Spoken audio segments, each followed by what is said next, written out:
પરમ પૂજ્ય આચાર્ય ભગવાન નમેશ્વરી મહારાજના પટ્ટસ્થ ઉદયશ્વરી મહારાજના પટ્ટસ્થ નંદનશ્વરી મહારાજ કહેવાનું બધું સાહેબે કહી દીધું છે. છેલ્લા કાલદામાં પહેલાં 2 વર્ષ પહેલાં ખંભાતમાં ચોમાસા કરેલા મોટા મહારાજની જે તને મોટા ઘણા હોય એટલે આપણે કંઈ જવાનું હોય નહીં, છતાં વંદન કરીએ એટલે ધર્મ લાભ સાંભળવાનું મળે.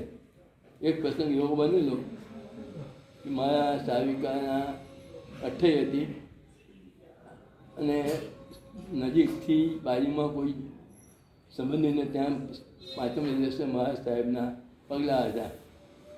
મને કંઈ કહ્યું નહોતું, પણ મેં વિનંતી પણ નહોતી કરી, જાણે આપણો કંઈ ગજ ભાગ એવો નહોતું.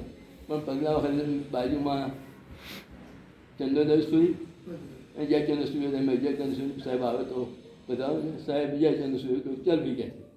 મારા ત્યાં એમના પગલાં થયા ત્યારે મારો પુણ્ય વધારે. એવા મહાપુરુષના પગલાં પણ આપણા ઘણે થાય. ઘણી વખત એમના વ્યાખ્યાનોમાં જવાનું બને.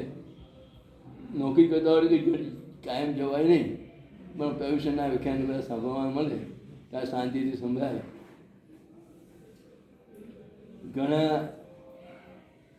વખત એમને મળવા માટે કશું ફૂલશંકર આવે હાલે કેશવાલ વળી વકીલ હોય એ બધા આવીને નોકરી કરતો તો ને બેસે, આ બધી વાતો થાય.